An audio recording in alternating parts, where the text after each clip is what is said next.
Ricky here. We're here for another Bass and Brews podcast, your weekly distraction from quality podcast content, not even high quality podcast content. And you hear my voice up on here first instead of little skinny bitch Alex's because he's not here. This is also March 27th.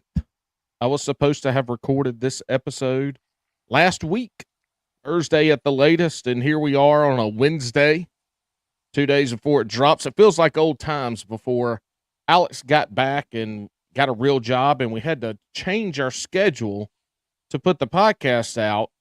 It's just, I like being under pressure. It's the ADHD coming out of putting shit off until it's almost too late, but getting it done. I've got a great guest here tonight. Repeat offender, was just at the Bassmaster Classic. And we're going to talk a little bit of classic stuff. We're going to talk a little bit of fishing stuff. And it's not all going to be about the lures and blah, baby, blah, the bullshit. We're going to talk about some of the nightlife stuff that happens at the Classic that some of you might not be aware of. That's why the majority of the anglers who aren't fishing in it go. That's where deals get made. And that's where relationships are ruined. The nightlife of the Bassmaster Classic. But here we are.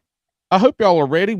Look, Alex isn't here to do no housekeeping bullshit and other stuff that he does. We're going to get straight into it. And tonight I got Tyler, Brooks and Dunn, Hype Music Ward in the house. That's right.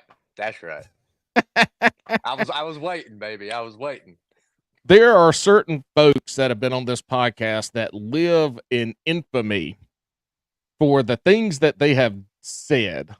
And you're one of them. You're one of them that lives in the infamous state of infamy on Bass and Brews because of Brooks and Dunn being hype music. And I love it because most other people was the sandwich question or whatever. I never would have thought we'd have a crazy answer in the hype music realm, but here we are. But we did two things that night. You see, we got put in the Bass and Brews history books with that, but we also found your relatives that night too, and it has stayed with the show. Yes, it has. It has. And if anybody doesn't know what we're talking about, if you want to go look on YouTube at minute 307, it is the picture that Alex liked to throw up instead of Bigfoot. For some reason, he thinks that is the Bigfoot. I don't even know how. It makes any sense, probably because Alex is 4'11" and that little rat thing from, what the hell was the movie?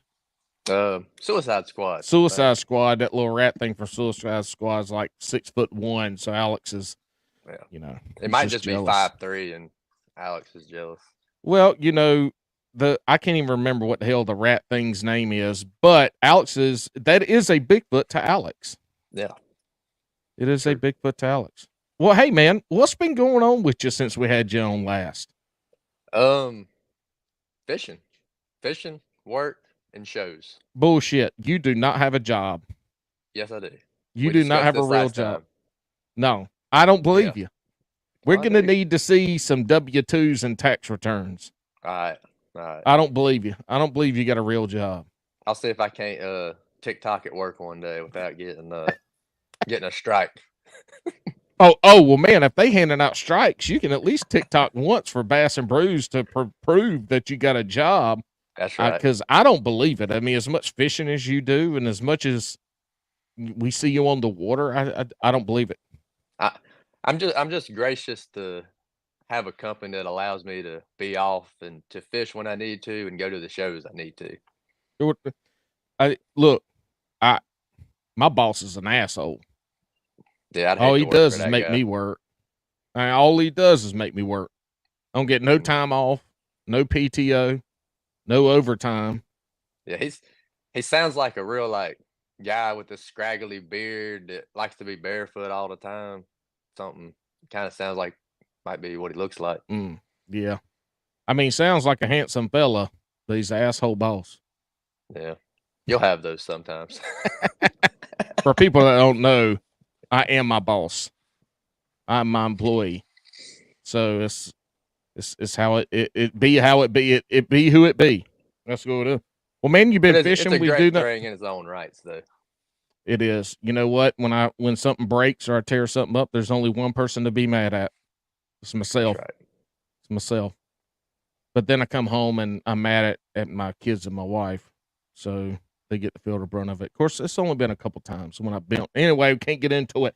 What have you been up to? You've been fishing. We know you've been fishing. Any tournaments yet? Just making content fishing? We had one pretty good tournament. Had one really, really bad tournament.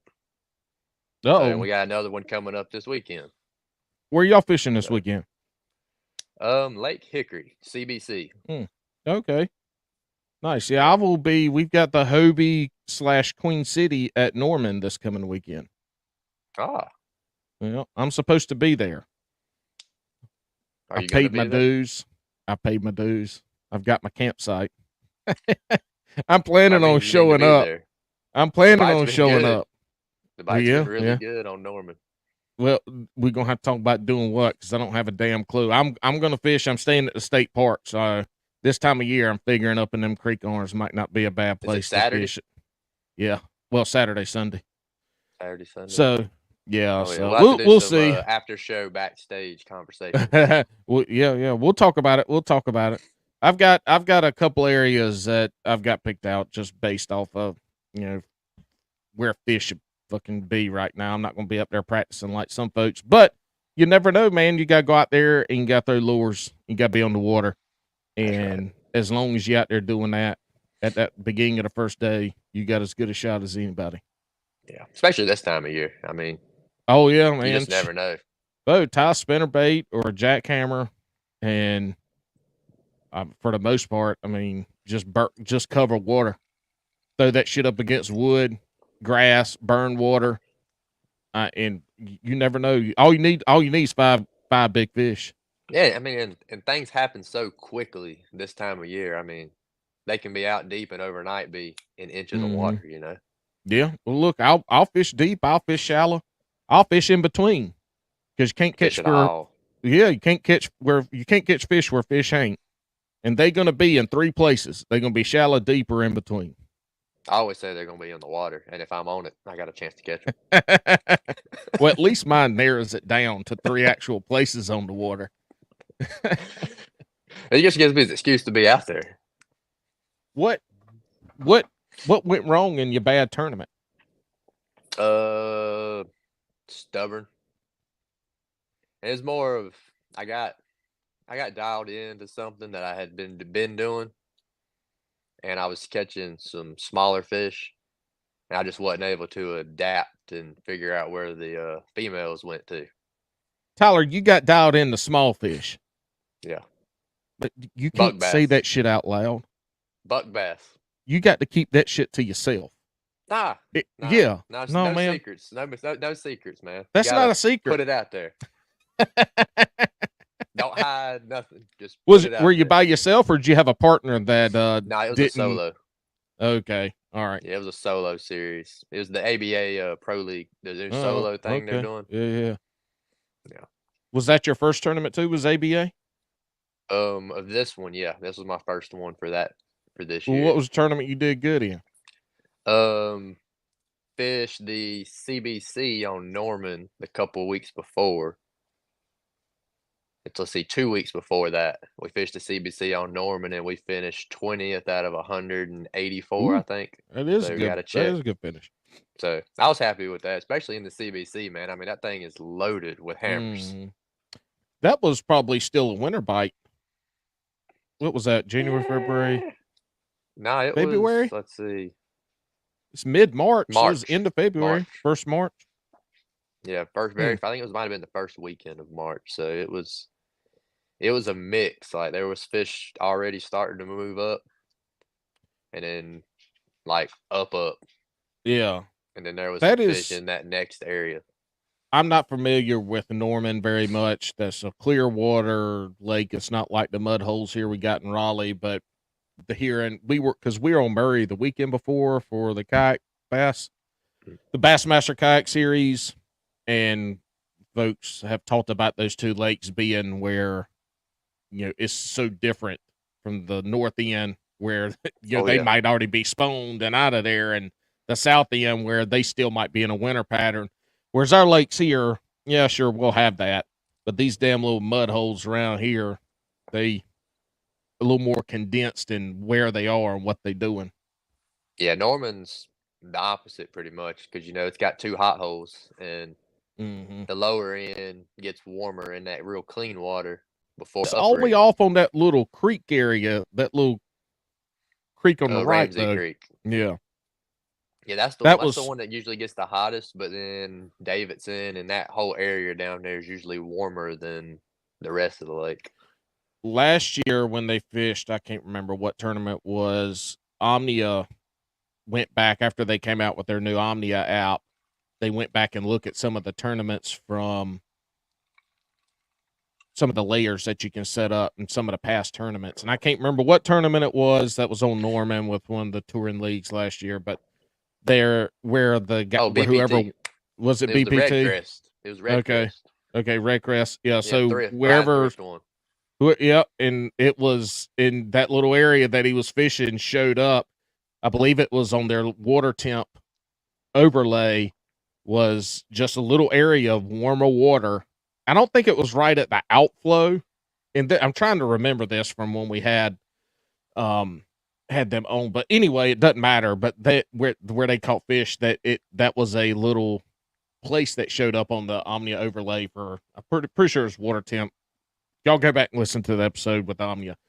That's pretty cool. I don't know what number it is. Oh yeah. I've used that quite a bit for some of these newer lakes that I've gone to, and it's really helped.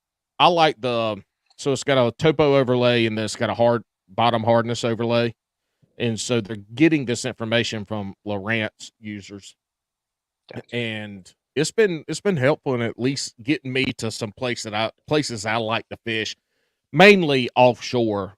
Late last year in the fall, I used it to go for a couple places I hadn't fished that. Where I want to go that's really cool. Nowadays you got so many apps and mapping features that you can get on your phone or whatever that you can go to a body of water and have a pretty good idea of where you want to start your day. Yeah, that is exactly right. Especially like me, if I'm going to a new lake, I'm not going to get to fish it. I'm going to show up Friday afternoon and fish Saturday and Sunday and go home. And so, yeah, it's good. But yeah, it's always neat to kind of find some new stuff in your local lakes too that you maybe didn't know about. I mean, that's the difference though in being a kayak and a boat. Everywhere we go, we're always scanning. You're always scanning. I always have my side scan on, and I'm always looking at it when I'm going from point A to point B, because you never know what you might find. We're not blowing past it at 60 or 80. Maybe missing something sneaky. Like 40 gallons of gas in a day and running all over all kinds of stuff, just going spot to spot, hoping I run into them. I might here burning $40 worth of fat fuel when I'm done, especially in the summertime. Whew, boy, it'd be rough in the summertime. Well, look, you just got back from the Bassmaster Classic. What took you up there, pleasure or work? Work. So, gotta try to get up there and support the people that support you. All right. Well, that was just an absolute terrible answer to that question. Who were you working for? Were you at a booth? Were you going around trying to sell? What were you doing?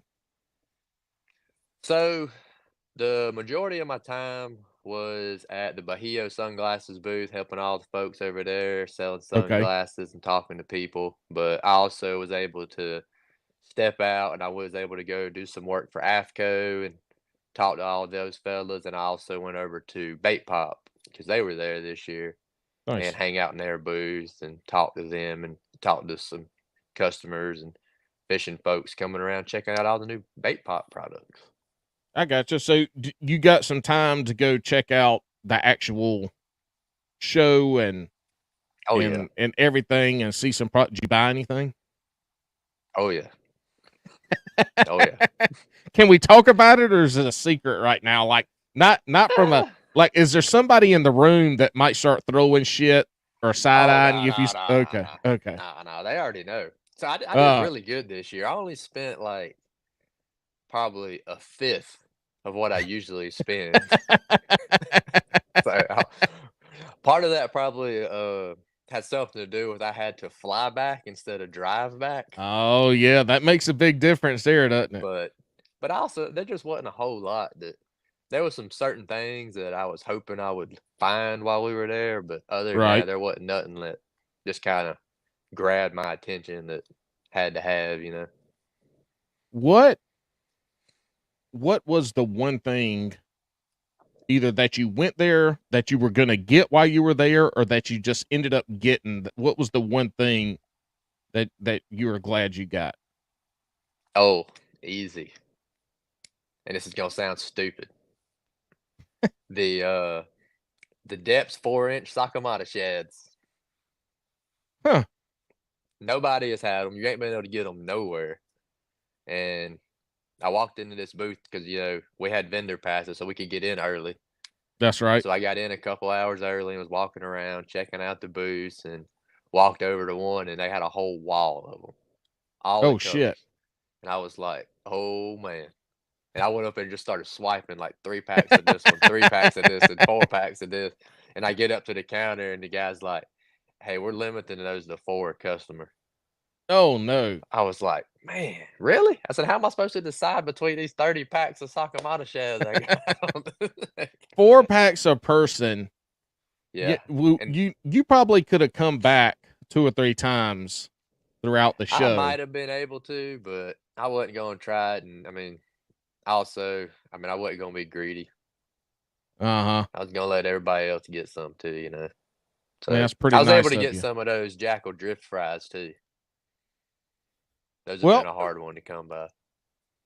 any big purchases, any $400 swim baits, any new rod, new Uh, reel, new I got boat? a clutch.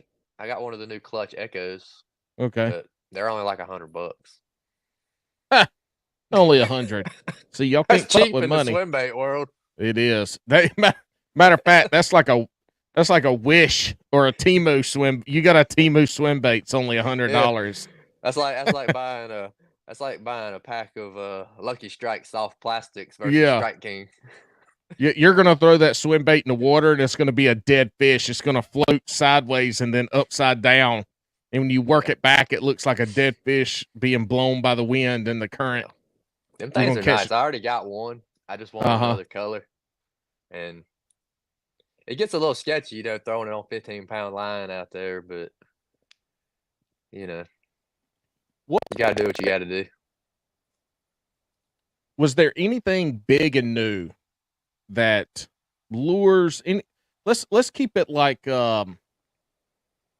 the tackle area, rod reel Mhm. lures. Is anything new that came out while I you don't were there think that you so. saw? Is anything exciting? I don't think so. I Because didn't it was see at anything. MLF when they had the first ghillie. They had the first ghillies at MLF, and I think they had a couple on. I don't know if they were selling them yet at the Classic last year, but I did not make it this year, so I Yeah, have not usually sure. usually there is like some bait release that's like a Usually big deal, something, but yeah. I don't think there was this year. Hmm. The only thing I know of that really got released this year was Jacoby Wheeler's new boat, a new Icon boat. Their budget friendly model at $84,000. Oh, budget friendly, huh? Yeah, Yeah. yeah. So the next time There's no boat the next budget time friendly. somebody looks at me at the ramp is like, might as well just buy a fucking boat. That thing. I was like, yeah, bitch. Look, the insurance on this is $10 a year. I don't have to pay fuel on it. I don't have to, put gas in it. Yeah. This is plenty. In No, their hell defense, no. though, this new boat with some options on it. It's pretty much a tournament ready rig for Yeah, 84. yeah. That's in the bass market. That's reasonable. That's pretty Mm-hmm. considering their other boat starting price. Last I was told, starting price for boat motor trailer is like 106 with nothing on it. Starting 106. Yeah, with nothing, no electronics, no trolling motor, nothing. See, the folks that hate live scope and graphs, That's the boat that they buy, and they're happy Yeah. with it. Yeah. They have a $106,000 John boat Yeah. that goes fast. Yeah. Well, it don't even go fast. Shit, I'm in The a new fucking one's kayak. supposed to. The $84,000 one is supposed to be faster. Well, I mean, in the local club tournament, what is fast? Most folks ain't running 80. What are you running Around yours? here they are. What boat do you have, and what do you and how fast do you go? I got a 21-foot Camus, Mm. and it'll top out around 73, but most of the time I'm only running around in low 60s. I mean, I'll ping it out on blast off, or if I'm trying to get back to weigh in. But cruising around spot to spot is usually in the low 60s, high 50s. I mean, you just burn too much fuel trying to I go was about top to say, speed everywhere. You you're got to gonna have a conserve shitty that fuel. tournament. You're gonna have a shitty tournament and get back to the ramp and load it up and get home and see, an eighth of a tank of fuel left. I'm like, Yup. my God, that's gonna hurt filling this up next week. Luckily, like when I fill it up for tournament day, it'll cut off, and I'll just keep filling it. And then when it starts coming out, I'll try to get a block and stick up under to raise that side of the trailer a little bit and put some more in there. Look, And then man, cap it off. So I summertime's get the ride on 100% for a little bit. summertime is gonna be here soon. You gotta give a little bit of room for expansion in the summertime so you don't get any vapor lock up in there now. Yeah, well, you You you can watch the fuel gauge on blast off when you can watch it doing that. All right, the Bassmaster Classic. Talked about it earlier. The nightlife is one of the coolest things about it, especially when you're at the show. You're working a booth. Yeah. You're hanging around people in the industry. We didn't talk about this on the podcast last time. We will now. You're part of a pretty well known podcast with a couple, decent okay anglers that have Yeah, won a couple okay. tournaments in their life. Some Why don't we decent start off guys. with that, and then we'll lead into some of the fun shit at the Classic that some people might not know about. So, alrighty. I am very thankful to be able to operate the cameras and audio for the podcast Let's Talk Fish. You might know about it if you actually fish. If you're just here to listen to all the non-fishing stuff, you may not know about it. But it is hosted by Matt Airy and co-host Brian Thrift. A couple of guys, they're just fishermen. You may know them, may not know them. Good guys, but I'm always the one to get blamed for any audio issues or internet issues or anything of the sorts. But luckily, so I'm not no technology expert. I can get us through the show. But if something goes crazy wrong, we got Jeff there to help us because he's like the technology guru. But So why do you get blamed for internet issues if you're just the camera guy? because I'm on the computer operating it, supposed to be making sure everything's going right. But Bo, I'm no IT expert, but the person on the computer ain't got shit to do with the internet signal coming from the fucking router. I mean, what are you in the closet on the computer peddling one of those electric bikes to keep the router powered up? And when you get tired or something, their signal goes out, they start lagging. Like, you better pedal more, Tyler, or we're not going to pay you. We're going to pay you less than we already do. Yeah, which is zero. Right. Which they're going to charge you to be there. Yeah, they're going to start charging me to be there because they're losing their audio. That's what it feels like sometimes. But and you've actually had to step in a couple times and be on the podcast, right? Yeah, once or twice, a couple times. How was that? Were you nervous being on a real podcast? Nah. I mean, you ain't really you're in front of people, but they can't see you, really. Hmm. You ain't looking at nobody. You're just looking at, well, we got 3 or 4. We got 3 cameras, so. But, yeah, I enjoyed it. It's fun. I told him one day I'm going to finish high enough in a tournament that he might actually have me on as a real guest. It's gonna be in the off season though, and it's gonna be that. It's gonna be the December tournament where the only people fishing are us down here, and they're like, "Oh, yeah, might as well bring Tyler on. We ain't got nobody else." That's right. That's right. So, We had some awesome guests though, man. Yeah. I mean, we've had Hank Cherry, Shane LaHue, KJ Queen, Scott Martin, Zach Burge. I mean, we had a ton of awesome guests. We've been fortunate. That puts you in the industry, right? Outside of just the booths and the sponsors you work with, you get to hang out and record a podcast with two very well known and very good anglers in the touring professional leagues. The nightlife at the Bassmaster Classic, enjoyable. Always, dude. It's like the shows. I absolutely love the show and talking to people and whatnot. But the nightlife, getting to hang out with all your friends in the industry and meeting new people in the industry, it's next level, dude. It's next Tell level. us the craziest story that you've have out partying at night during the Classic. I'm trying to think. One of them I cannot tell. Look, you can tell the story, no. But you can people can remain anonymous. Anonymity is allowed if it's a good story. Right. Okay. Just give them different names. I'm just gonna say individuals. Okay. How about that? I ain't gonna say any names. All right. No, if you're not gonna say names though, we gotta call them peckers. So you got pecker 1, pecker 2, pecker 3. Yeah, we'll figure it out and as so we go. forth. We'll figure it out as we go. So this was kind of like, this is just a funny story, and I was kind of now. Is this year or is this into it? Is this year or previous year? Previous year. Okay. This was let's see, 4 years ago maybe. This was maybe 4 years ago. Were you even old enough to drink 4 years ago? Oh yeah. Oh yeah. How old do you think? Are you sure? I don't know, man. I swear you look like a 16-year-old. Well, I don't feel like it. Well, you can look and feel completely different. Oh, I was plenty old enough to drink 4 years ago. At least that's what you're going to say live on air. Right. That's right. But anyway, back to the story.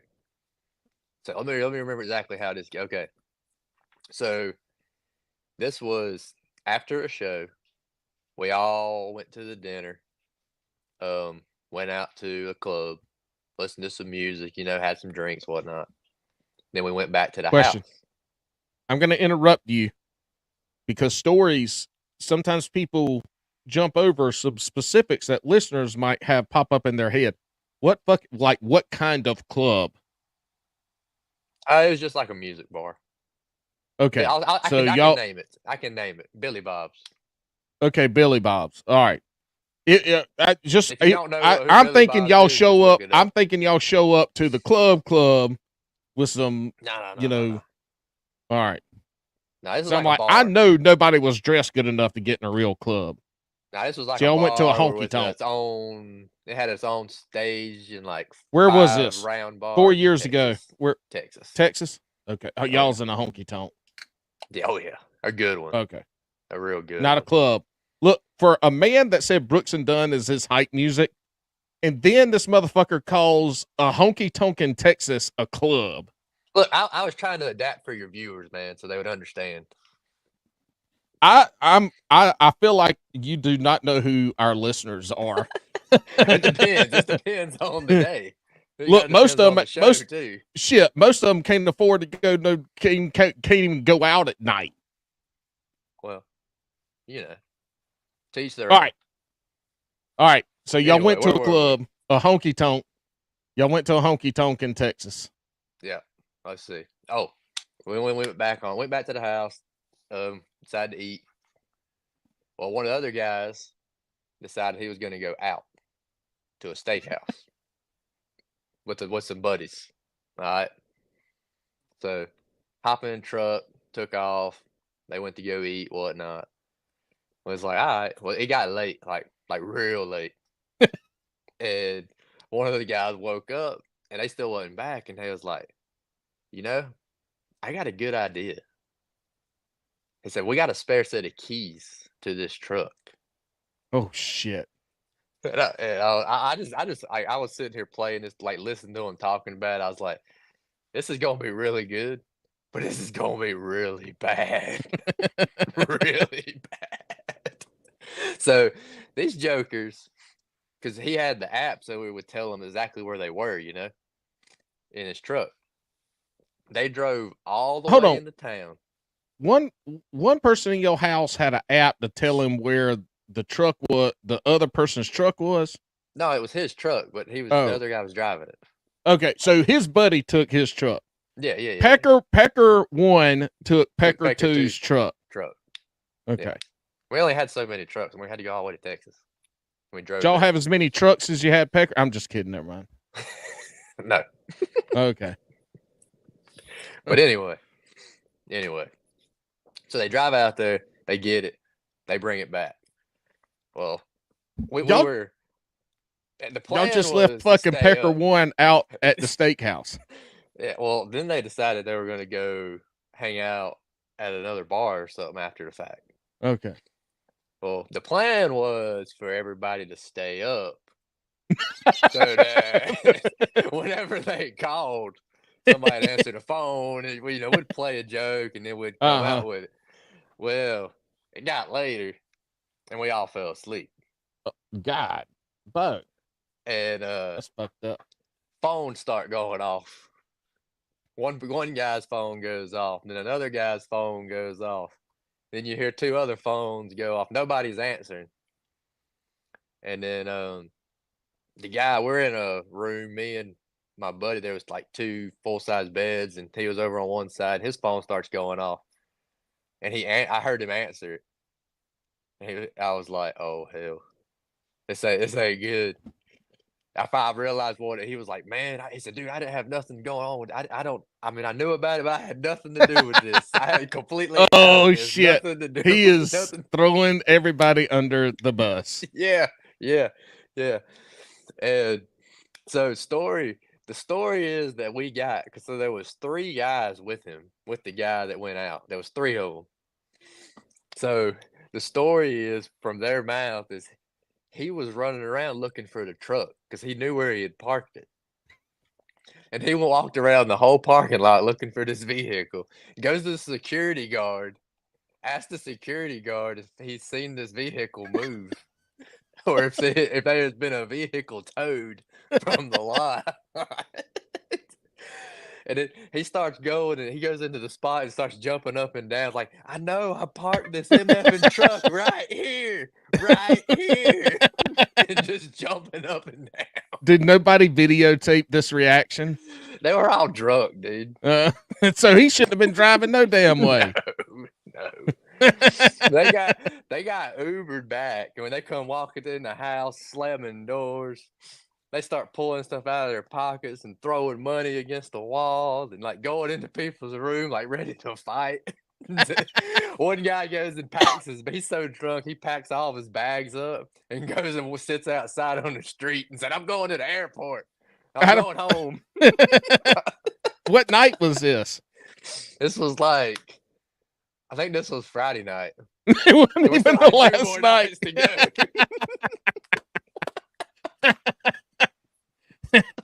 And these are people that if you said names, the general audience would know. Oh, yeah. That's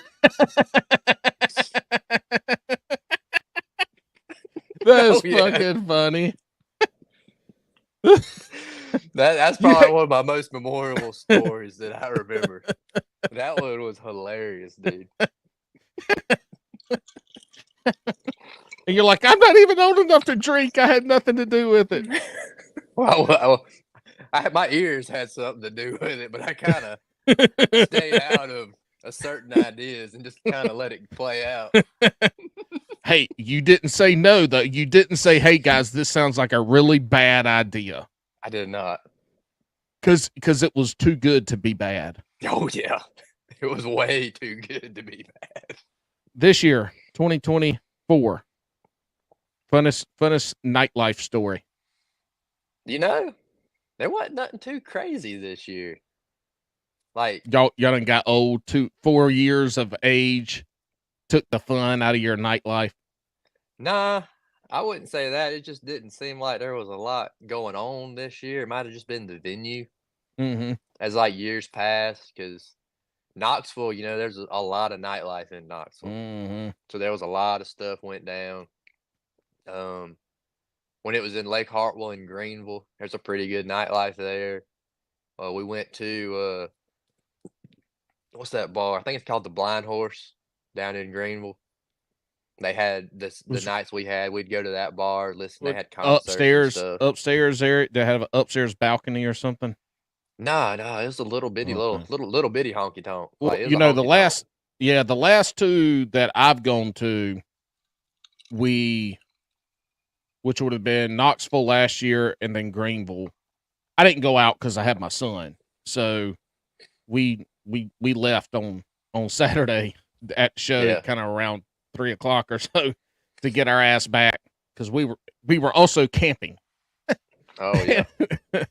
And last year, that first damn night, that Friday night we got there, got a brand new tent I'm trying to set up at night, and at about 2:00 when we were camped out is when Knoxville had all those tornadoes come through. Well, not Knoxville specifically, but that area. Yeah. Severe thunderstorms. I mean, lightning, wind blowing, rain coming down sideways, all along the tent. And my son looks at me dead in the face and goes, "Daddy, are we going to blow away?" I said, "Son, I hope not. If we do, we got problems." But it was like 20 miles south of where we were camping in south of Knoxville. They had some tornadoes and shit. It's like, son, I put them extra heavy duty anchors on tonight.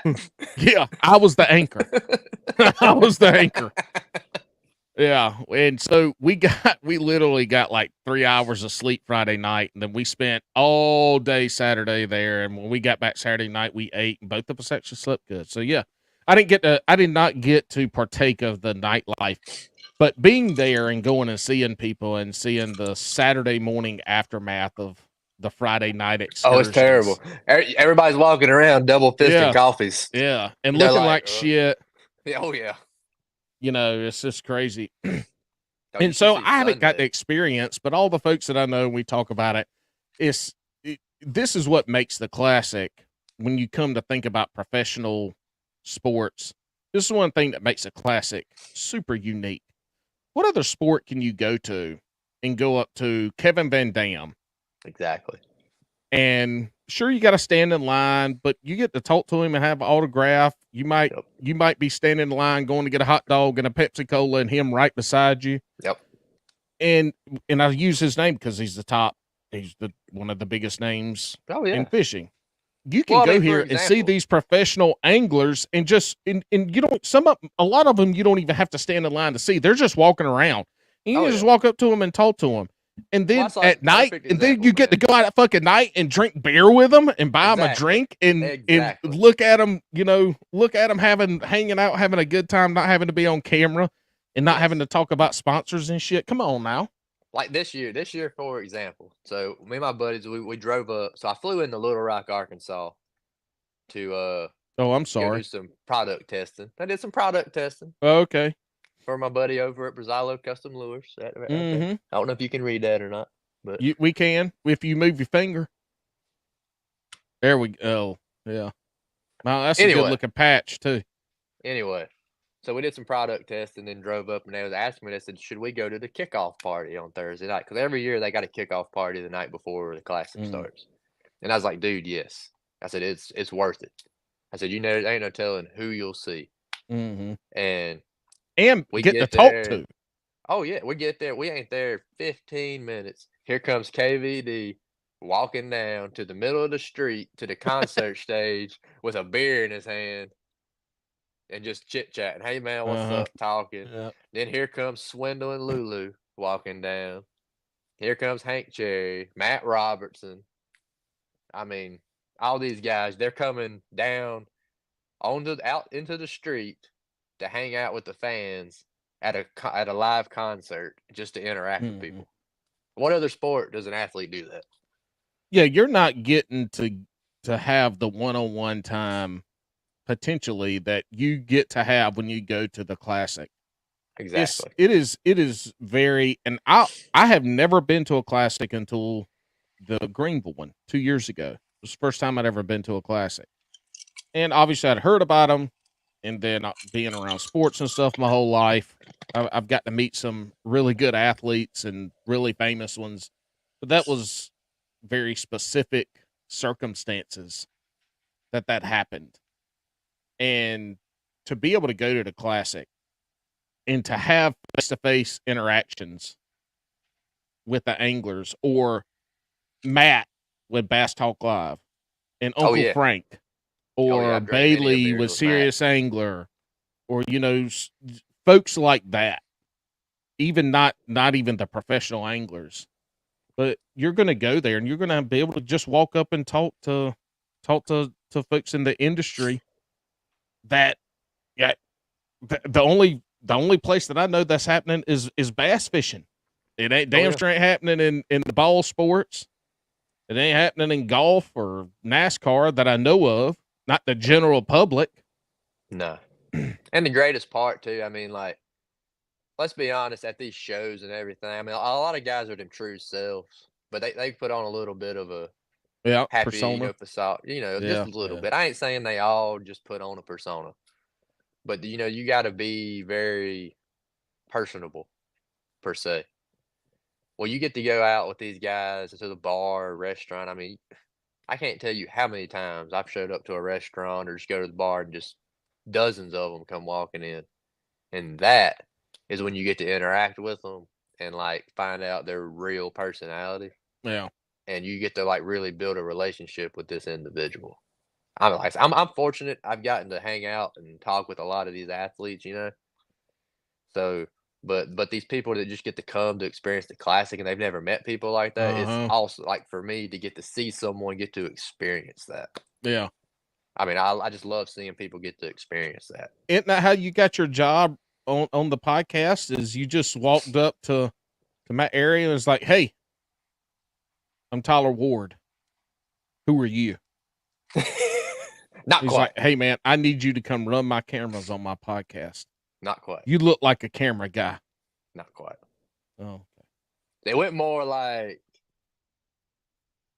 send over a Facebook message to Jeff because he was needing some help with lunker text. And I said, "Hey, I see you like be looking for some help to run lunker text doing some fishing lures stuff." And I got in there and he was like, "Hey, would you be interested in learning how to run this podcast?" And I'm like, "Hell yeah." How much do I get paid? Nothing. Some beer while you're there. Yes, that's exactly what I've been looking for.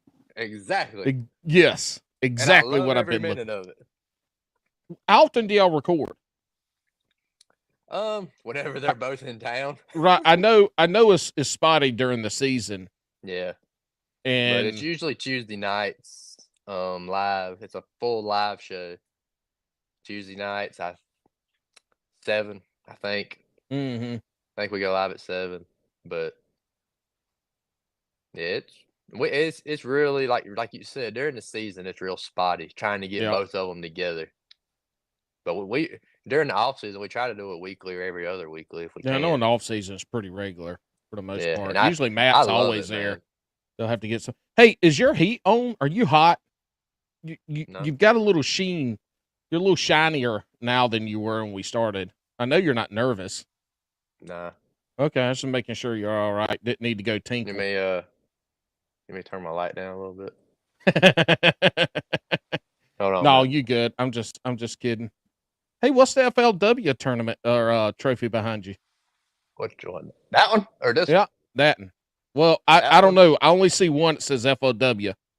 The other one's kind of cut off. That's the 3rd place. This is a championship trophy. For what? It's a champion. FLW.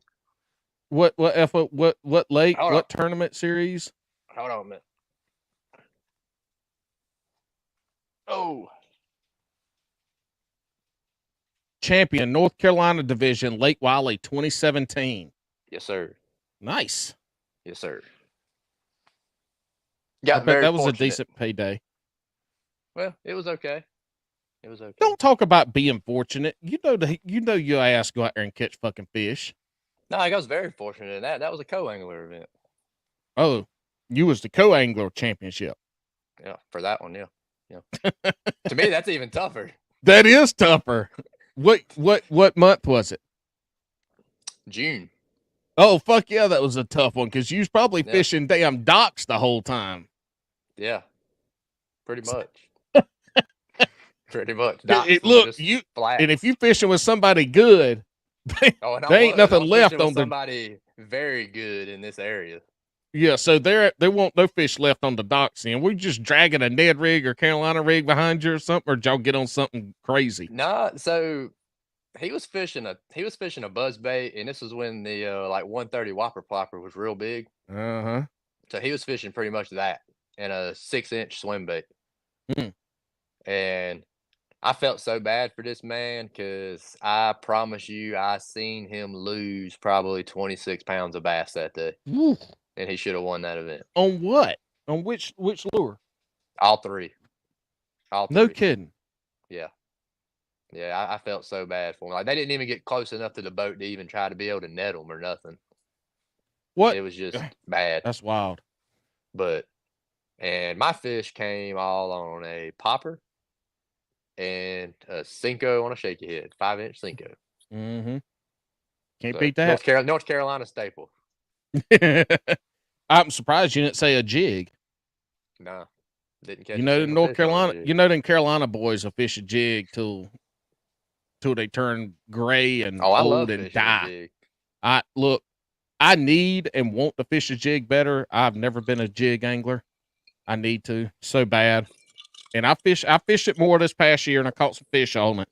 But I gotta get better. Hey, back to the classic and the nightlife though. See, I'll take us on a damn tangent that we jump over the lift. Can be great sometimes. They can be, but we're talking about shit you won in 2017. That's 7 years ago. You're like 18 years old. I was a little bit older than that, I think. See, barely. Back to the nightlife.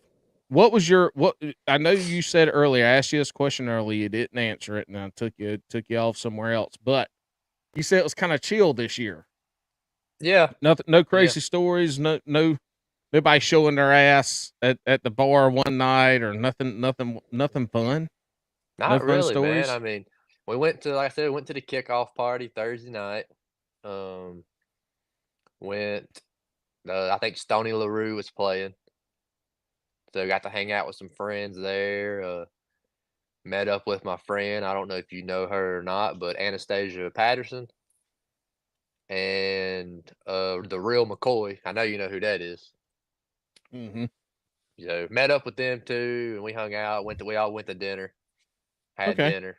Nice. Then let's see. Friday night we just kind of chilled because Saturday night we went to, what was the name of that bar? We went to Luke Duncan's podcast Saturday night at the bar with live music. Nice. So James Watson was there, Fat Cat, Pete Pons, Patrick Walters was there. I mean, you name it, they were there. Hey, real quick, look what we got a week ago. I think I seen a post about that. Yeah. This is Oscar. It looks like trouble. Yes, he's our little Havanese. He is giving our 7-year-old lab all he can handle. Say, hey, Oscar, everybody go to minute 49 in like 25 seconds, and you'll get to see our new little puppy, our Havanese Oscar. He just went potty. It's night time. Ugh. Well, man, that sounds like it's laid back, but just how it goes sometimes. Tell me this.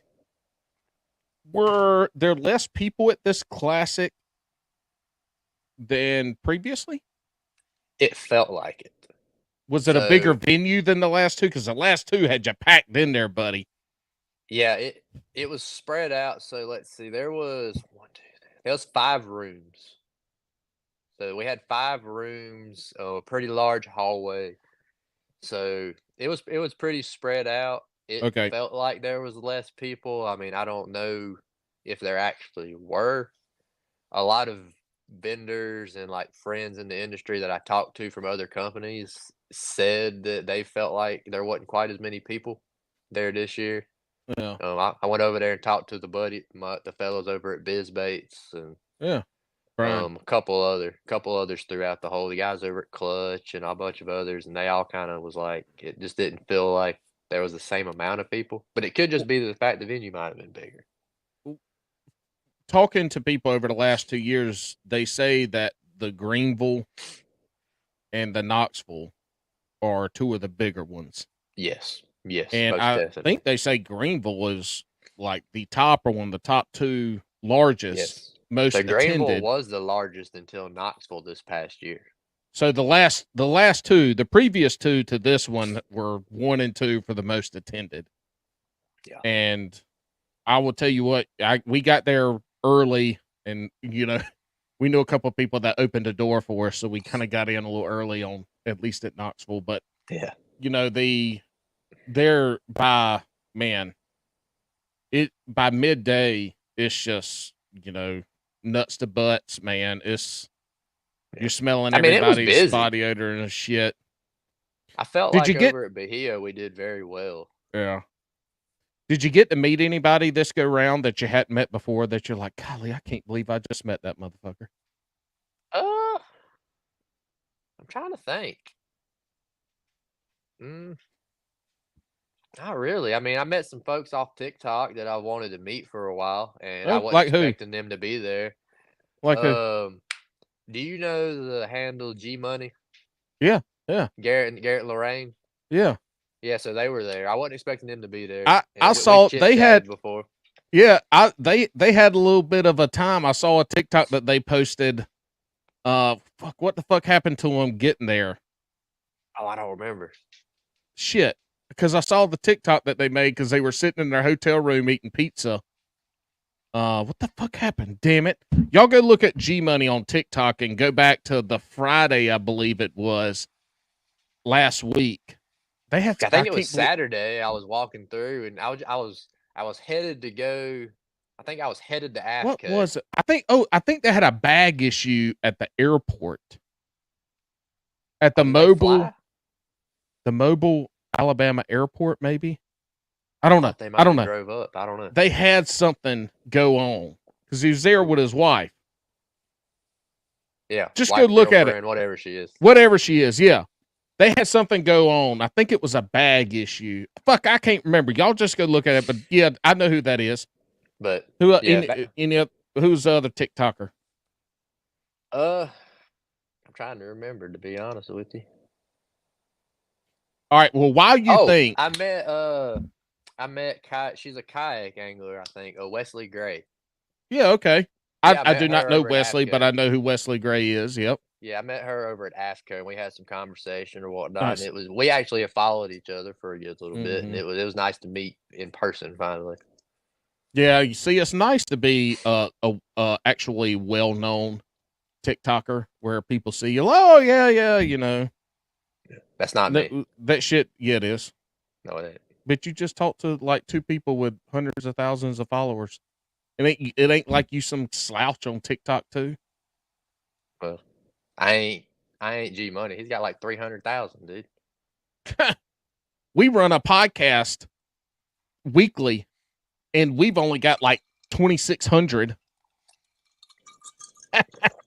You gotta be honest though. Their content, his and Lauren or Lorraine, or they're probably gonna put out a video for me pronouncing this very incorrectly, but Lorraine, they put out some good videos. Yeah, I mean, that's the whole thing. But I'm just kidding about the content. You know who was there that I hate that I missed was Hood Fishing, won the Pro-Am.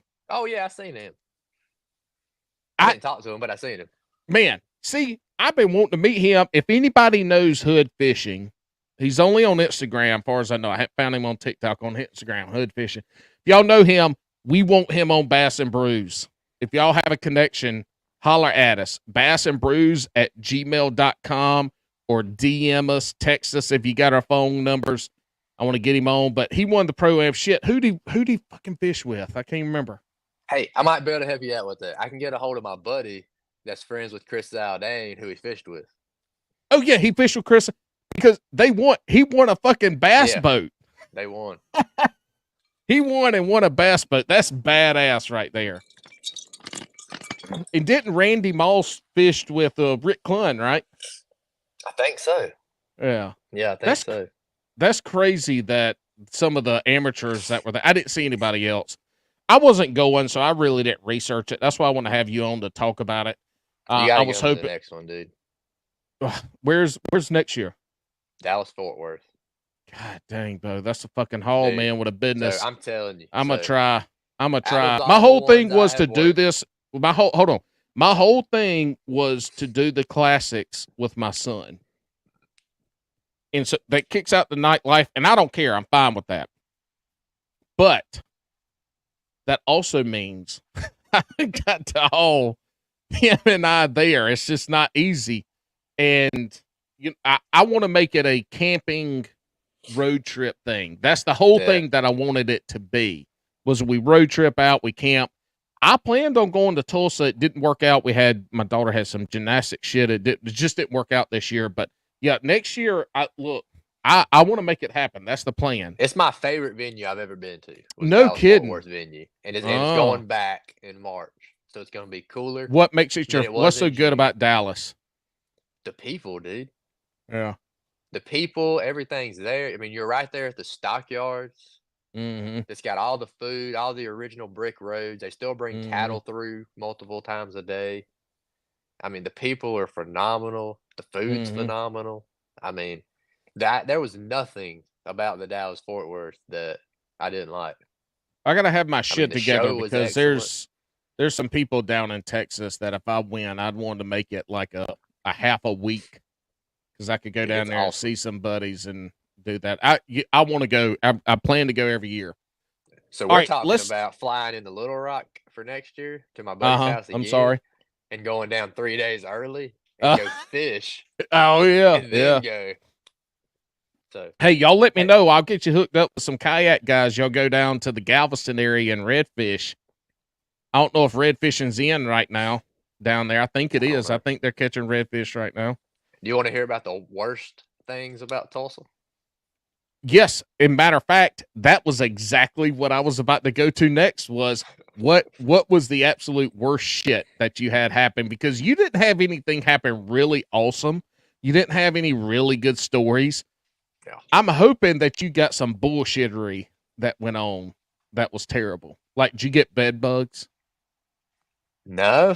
Okay. But let me so number one, the roads in Oklahoma are the worst roads I have ever seen in my life. They worse than South Carolina? You've lived in South Carolina. Yeah, they worse than South Carolina? It makes South Carolina look like you're riding on clouds. When I was a wildland firefighter, I did a 3-week assignment. Oh, I'm here. I'll follow you up. I did a 3-week assignment in Osage County, which is north of Tulsa. Yep. And I watched a movie about that. Yeah. And when we were done, I had to drive the transport and the dozer back to South Carolina. So I had to drive it from Osage County to Tulsa because the dumbass motherfucker dropped a plow out there because we didn't use a plow, just the dozer. So I had to go pick it up. Then we had to drive through Tulsa all the way back to Carolina. Anyway, yeah, the roads were rough. I'm driving around in a damn 18-wheeler with a flatbed and a fucking D5 dozer on the back of it. And there were bridges we were going over, and I'd stop, and I'm like, this bridge says it's not rated for this. And the folks are like, oh, fuck it. They come over this thing with equipment all the time. So I would go over it pretty fast. But yeah, it was rough. It was surely rough. They're bad. All right, roads are terrible. Construction everywhere. Worse. So this was also years ago. The lots probably changed. This would have been they were probably better. 2015. This is 2015. So it was terrible roads. What does that have to? That we've been in South Carolina, so terrible roads ain't nothing crazy. What happened that made it terrible? Dude, they were worse than South Carolina roads. That was the whole thing you're saying, is that they were worse Yeah. than South Carolina roads. Like 10 times worse. God damn. Like, we contemplated driving my buddy's Corvette up there. Oh, shit. And he said, dude, I am so glad we did not drive the Corvette because I'd be pissed. He would have been getting brand new body kits. His rims would have been all scuffed off. Like, everywhere. Yeah. And there's construction everywhere. I mean, it was awful. I was ready to get out of there. I was tired of driving around on them roads. You got flat ass and beat up kidneys at the end of the day. It was terrible, dude. Terrible. So, What was the worst? All right, go ahead. Keep going. Number two. The first night we are there. Okay. I want to play a scene out for you. Put you there. Y'all close your eyes and listen to this man speak. First night we are there. We decide we're going to go to this dinner.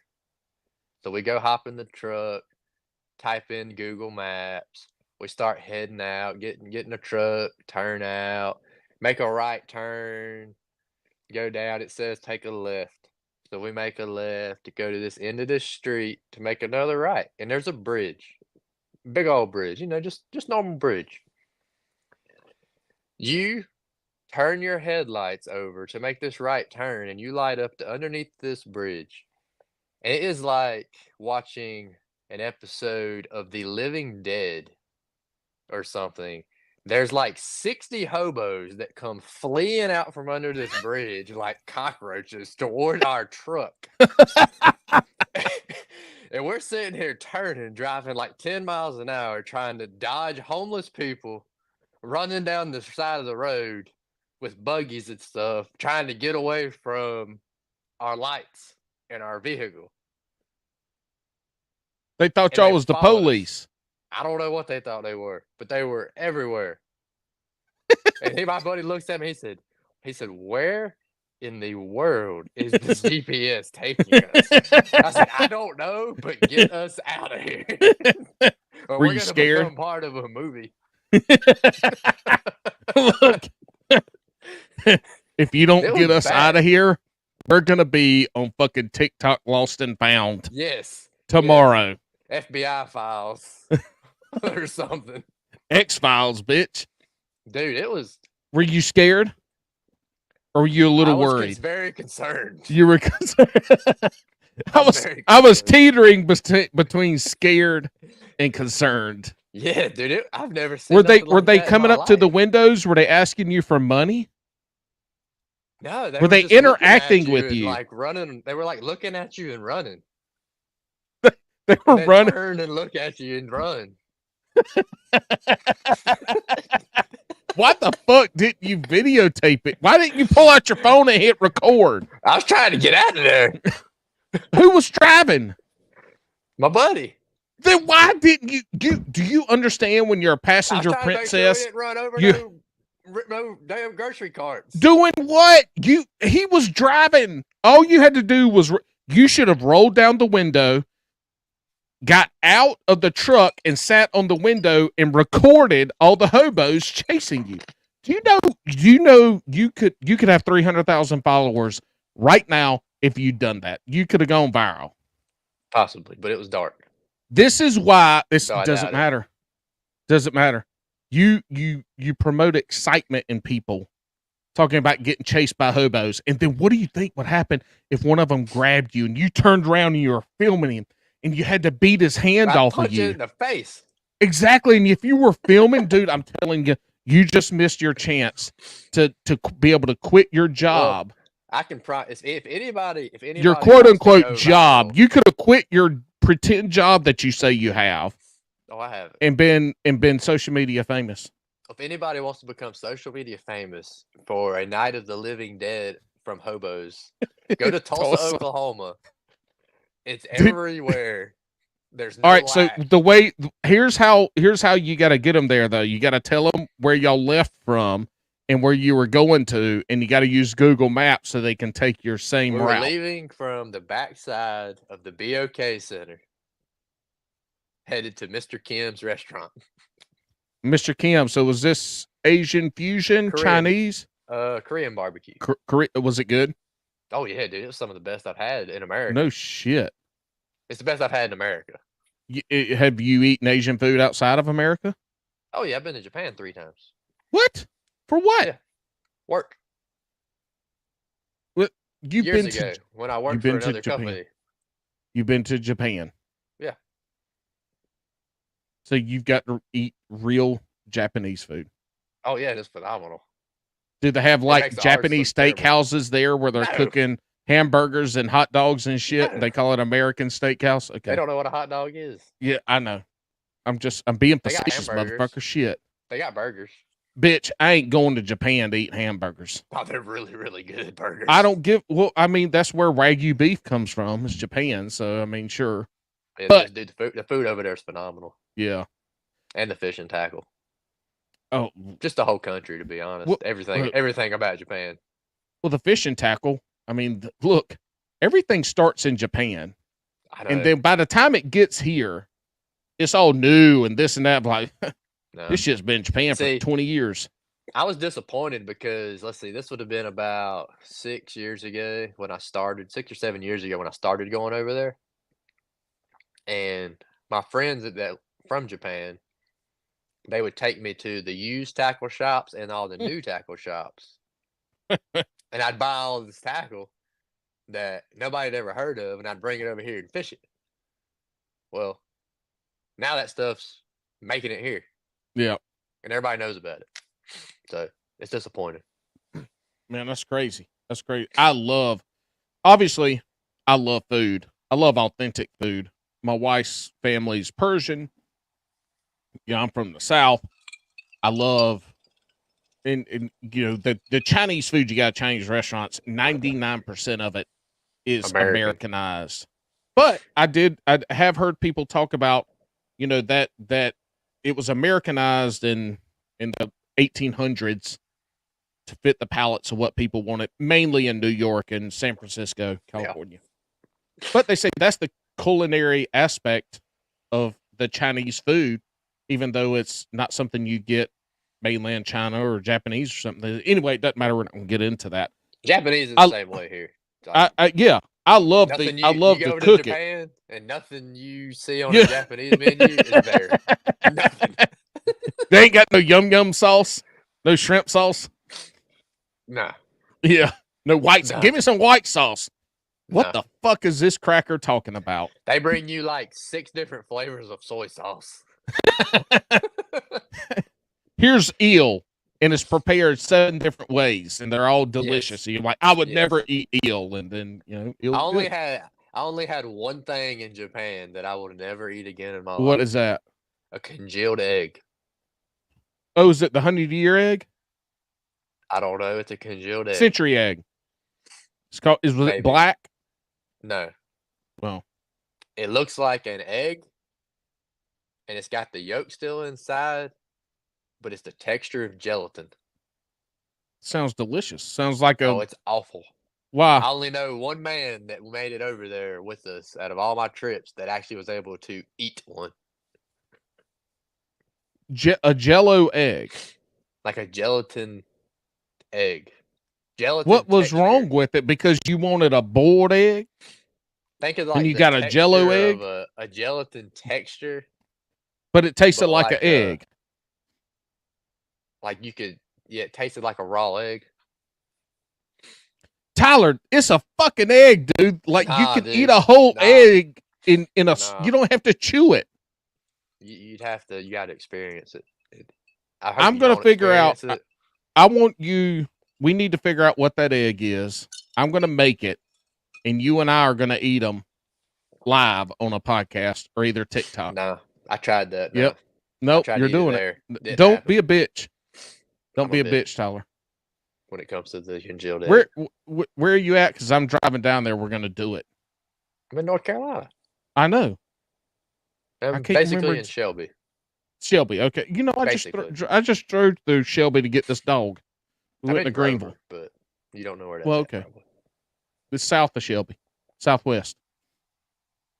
East. That's what I meant. Anyway, we drove through Shelby Grover to go get this dog a week ago this past Friday. Somewhere, Prosperity. Oh, yeah, I know where. South Carolina. Yeah. We stayed at the campground we stayed at because this was a family camping trip. We only stayed one night. It was supposed to rain the whole time. Thank God it didn't. We get there and campsite, okay, decent little campsite. That bitch was right beside the fucking interstate. I-85. God. So all we hear last night was, oh, fucking night. I slept like shit. And then it was a 4.5 hour drive back. It was crazy. Anyway, yeah, Japan. That's cool, man. That's really awesome. I love authentic food. 100%. Me too. I have like $150 wok. It's a wok. It's a real wok. If you go watch people cooking fried rice and shit on YouTube or something, I got one of the woks. Look, my food is it's good. It's decent. Every now and again, I'll get that shit. I'll cook a fried rice or I'll cook some stir-fried vegetables or something that like taste like it. I get lucky, but I try my damnedest. I love authentic food. Love it. That's so cool. You got to go to Japan. Yeah, pretty cool. All right, back. Anyway, let's go back. Yeah. Well, I forgot what the fuck. Yeah, the third thing. So you got all right. So the roads suck. Yep. The GPS took you to Hobo Hell, where you did not record it and lost an opportunity to become famous. And we got number 3. By the way, homeless people are just everywhere in Tulsa. Every 10 feet, there's going to be somebody in a sleeping bag, or there's going to be 3 of them trying to fight each other. It's everywhere. Yeah, well, unfortunately, that's a whole different conversation. We do not do politics on this show. No. But that sucks because people ought to be taken care of a little bit more, and it's not always their fault. Anyway. But we're not talking about that here. Number 3. So, I came down with something. Oh, no. But I woke up Sunday with it coming out of both ends. Uh-oh, you had the oops and the poops. Oh, yeah. It was coming out the basement and the attic. Oh, yeah. And I had to go work a show all day. On Sunday. Nah, bitch, I'm staying at the hotel if I got the oops and poops. Nope, I did it. I packed up all my luggage, got it in the truck, worked. I cut out 2 hours early, but I worked most of the day. And you had to fly back. Yeah. How was the airplane ride back with the oops and poops? It was okay. So I didn't have to fly back till Monday. Thankfully. Okay. So I was able to get some of it subsided. Not all of it, but some of it. So it hit you at night, and you were able to get the majority of your contents. It hit me the day after the morning. It hit me at like 6 a.m. Sunday morning. Okay, so you were still able to get a bunch of the contents out before the show, because the show starts usually at like 10, right? Yeah. It sounds like maybe food poisoning, huh? Maybe. I have no idea. Did you shit your pants? Through a look? No. What do you mean you're still battling through a little bit of it? Some of whatever it was, because whatever it was had a lot of like lightheadedness. You know what I'm saying? Dude. Like, kind of woozy. So I don't know what it was. Still battling through it. All the major stuff's out of the way. So you can trust a fart again. Yeah. Thankfully. I couldn't for a couple of days. I know when your tummy hurts and you feel bad and your tummy hurts and it's at the beginning and you go to fart and you're like, fuck me. That shit sounded way too wet. And then you're like, yep, fuck. So for days after, you're like, do I have to fart? Nope, it's a shit. It is a dookie coming out of my butthole every time I feel a poop coming up. And then so you run in there, you go sit on the toilet. What happens? Air cannon. You're like, oh, and you go to wipe, and you're like, where the fuck did this come from? Yep. You know, I mean, and then golly, you're like, geez, even if I do have to fart, I still got to come back to the toilet. because I've got fucking splatter everywhere. You just don't know, man. You just don't Yeah. know. Look, nobody wants. It's not that you can smell it, and it's not like you're shitting your pants that people are going to be able to see it, but you don't want itchy butthole Nah. on a plane ride back. Have you ever had itchy butthole? No. Man, I'll tell you I what. take it you have. Yeah, yes. Being in athletics is one, but when you're a wildland firefighter, sometimes the only shower you get for 2, 3, 4 days, drink, is maybe you brought some wet wipes. You're sleeping out on the ground. There's nowhere to bathe. Maybe somebody has some wet wipes. You brought some wet wipes or whatever. You know, if you ain't showered in 2 or 3 days and you're outside working in the hot ass sun, your butt crack be getting a lot of chafing, and you know it ain't clean. And so you get some what yeast build up, whatever the fuck it is, and so your ass starts itching a little bit. Nowadays, you might have enough stuff that you can take with you to help with that. I ain't a wildland firefighter no more, but yes, there are things that you can do now that help with that. But itchy butthole, woo, man. Well, thankfully, I rough. played sports, but I didn't have to experience that. Thankfully. Well, I am interested to know what was the worst thing about the actual classic for you. I don't know. Probably. Man, that's hard to think, man. I think it's just going to be the crowd. Mm. Like it just wasn't. It's not what I'm used to. You know. Yep, you I'm used thought to a there's going to be lot more people. I was expecting a lot more. I mean, I hyped it up to my buddy pretty like I was expecting a lot more people. Well, And that's not there. really the answer I was looking for. We've already talked about the people, so we can't take it. But you were disappointed in the people. But you know, I mean, was there something about the show or how it was run? Did you go to the weigh-ins? Did you do anything with the kayak length-ins? Did you do anything? That was one thing I hated. I didn't get to make it to weigh-in. I will tell people go. They're super cool. Go. That Friday is the time I would say to go. That's because there's not as many people there. You don't have to get there as early and get a good seat. You know, it's just not as many folks. Yeah. The other days are going to be fucking crazy wild packed. The weigh-ins are cool. I tell you, you should go. And if you enjoy it, go to all of them.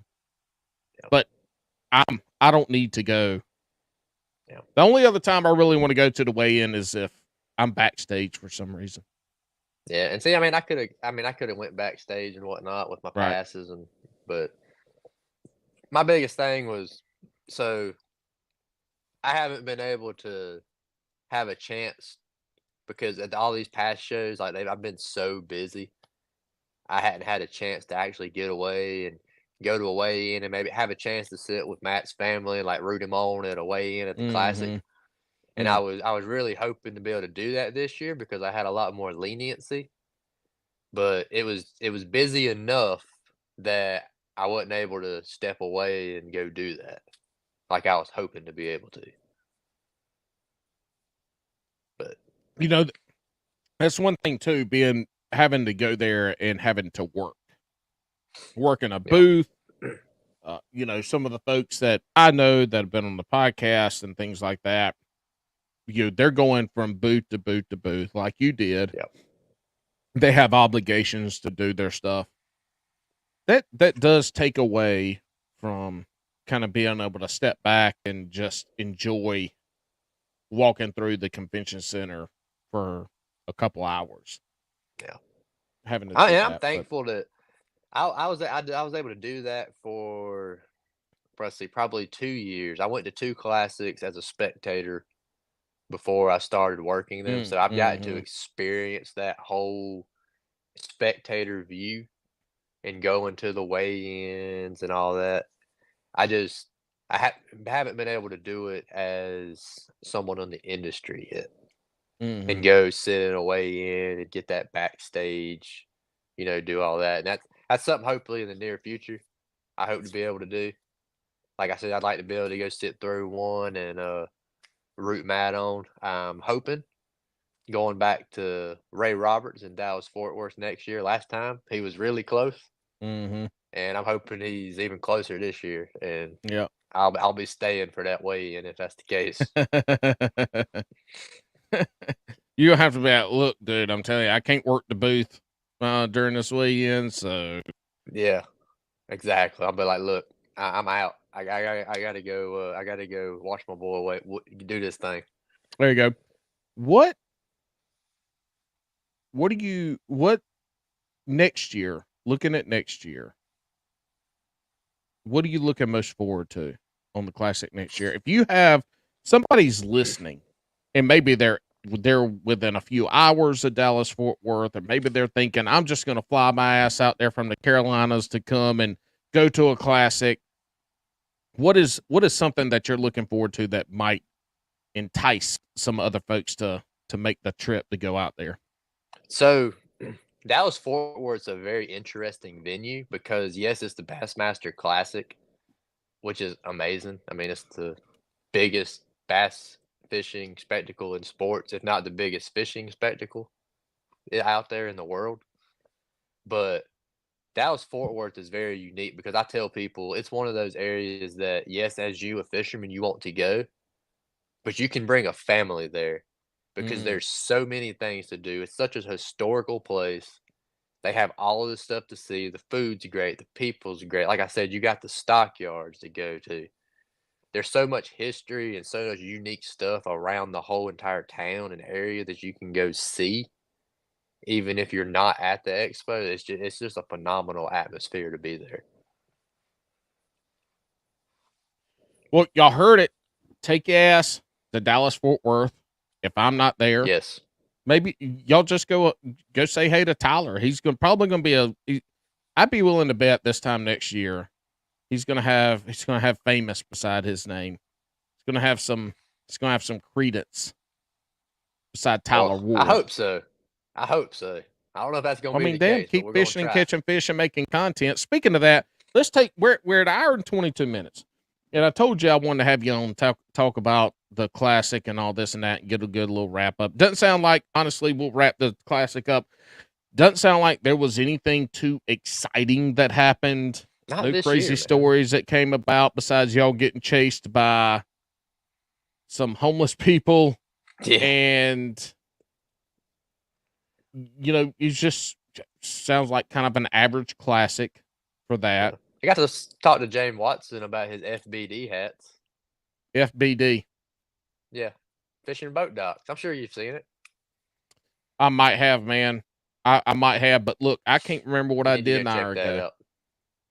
You need to Fishing check boat that out. He docks. got he got the crowd pretty hyped up at the Hunt Club bar. Go look. Well, You can actually go over on Duncan. He did a podcast, like a 30-minute podcast while we were there before he started playing music, and had Watson and Fat Cat and them on. And he got it place pretty hyped up. It was funny. um, fishing. Let's talk a little bit about fishing. Where in our area, Mhm. we're probably we're probably at the beginning of the first biggest wave of spawners coming in. In Yeah, it, well, yeah, at the yeah, beginning of it, it's yeah, we're in it in the Carolinas here. yeah. We're in it. We're We've been in it for a couple it's weeks. yeah, and you've got somewhere like Santee that's probably on the back end of it at this point. Even though the Yeah, weather's been a lot cooler here recently, there's been a lot more rain, so the water temps have been down. But those fish are different. Santee is just different. yes, it Where is. let's take the next 2 weeks. You're fishing in the Carolinas. Nothing extreme. So no mountains, nothing on the coast. We're fishing kind of the Piedmont areas of the Carolina. What are we? How are we attacking that water? Mm. Well, so I'm gonna venture to say that most of the bodies of water you're gonna go to right now are gonna be anywhere temperature wise. You're gonna be probably mid 50s to mid 60s, depending on where you're at. So I would be honest, you could probably go buzzbait, a jig, a wacky rig, and a crankbait, and you're probably gonna go catch fish. Mm-hmm. I mean, that probably if I could only pick four, that's probably gonna be my four. You're not going to take a bladed jig or a spinner bait. I feel like to me, those are situational to certain lakes. I feel like I can catch those same fish on a crankbait, but also get more bites on it. Personally, I feel like You're a lot of throwing a them square same bill. fish. Yeah, Square bill. yeah. What square bill do you like? Um, I alter a lot.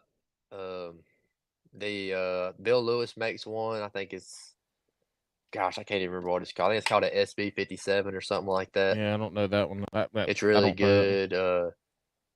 good. I throw one. It's called a Jackal Aska. They don't make it anymore, but it's a discontinued. That's one of my favorites. That's That one of I, that's one of the Japanese baits that you yeah, got at the discount Japanese bait store. yeah. They quit making it like 3 years ago, and I Mm, went on eBay and like scoured them up, and I got like a tote in the closet mm. full of them. Speaking of Bill Lewis, have you put up your lipless cranks by this time? Or are you still throwing some of those at this time of the year? I'm just pulling them out. Hmm. This late, huh? Yep. For me, the lipless crankbait bite. I know a lot of people fish it a lot in the real colder months and whatnot, which I usually fish Mm-hmm. square bills and like DT6s and that kind of stuff during then. But for me, like pre-spawn, through the spawn, and post-spawn is when I like to fish a lipless crankbait. Mm-hmm. But I'm not turning and burning it like a lot of people are. Yo-yoing. So I yo-yo it on points and drop-offs. Anywhere I'd fish a jig or drag a Carolina rig or something like that, that's where I'm bottom hopping this lipless crankbait. Have you ever taken the spots that you throw the lipless and thrown a blade bait? Yes. Which one are you gonna which one have you had the most success with? Depends on conditions. Okay. If it's really, really slick, a lot of times you'll get more bites on that blade bait. And if you got some cloudiness or a lot of wind or some color, I feel like you get a little more success on that lipless. Mm. That's my Back opinion. to your back to your square bill. Well, it's not your opinion; it's your anecdotal evidence. To each his own.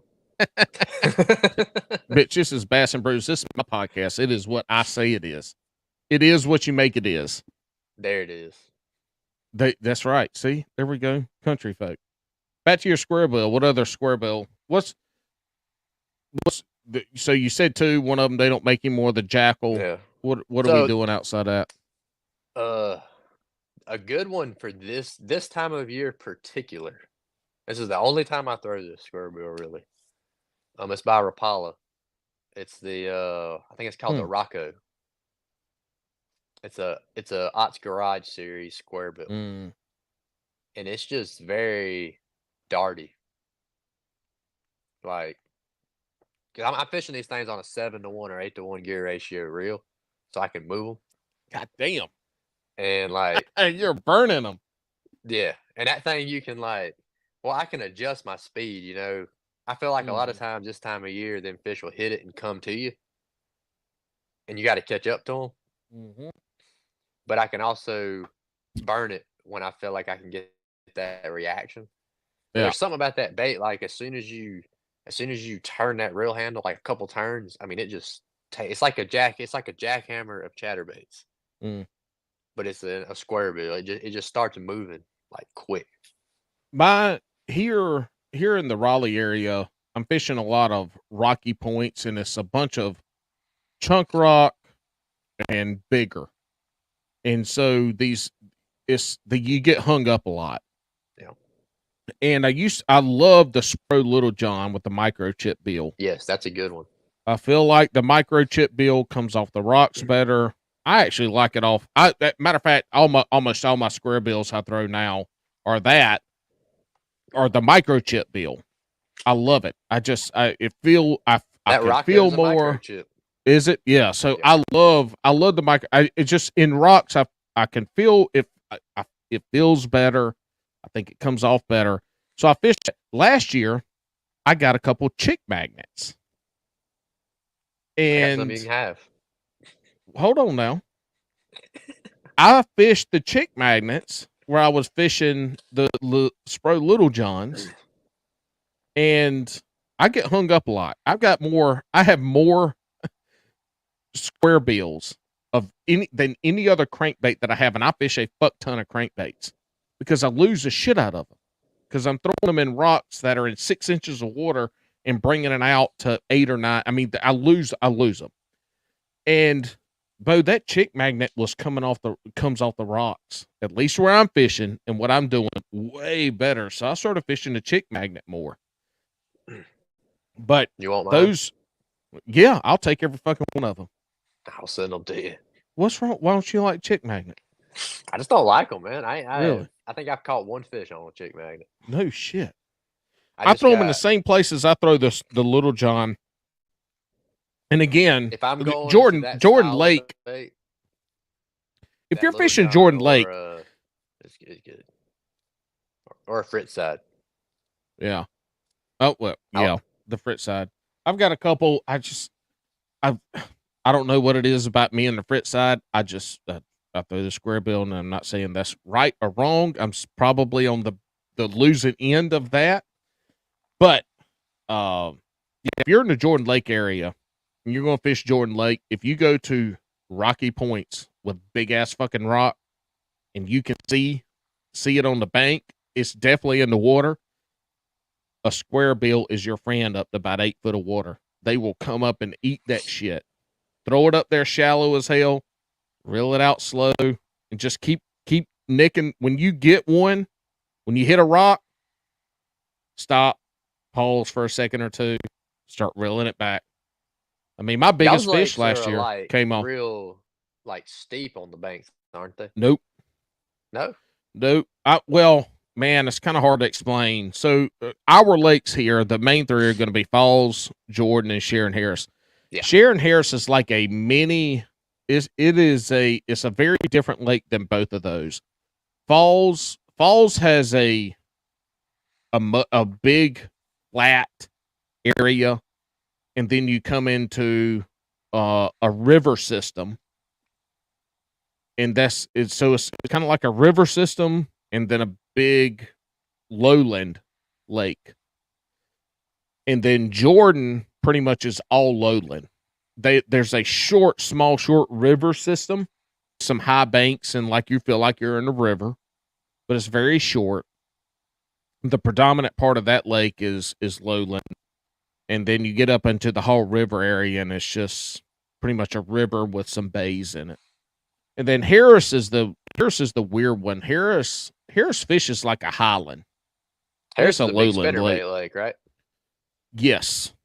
This time, so pretty much from now to 1st of June, buzzbait and spinnerbait, man. I mean, I love a good buzzbait almost bite, the last 3 years. The last 3 years, our kayak tournaments that have been fished from March to May have all been won on spinnerbaits.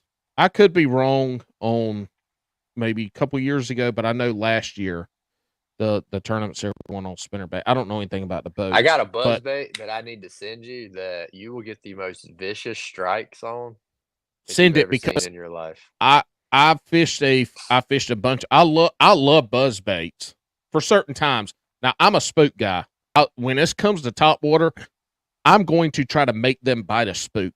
But I also like to throw a buzzbait and I've thrown some bud bait. I've got one that I like right now the most. The ones I've thrown here recently, but man, I just for whatever reason I hadn't been able to fall in love with one, so I wanted to try it. All right, so Yeah. you're throwing.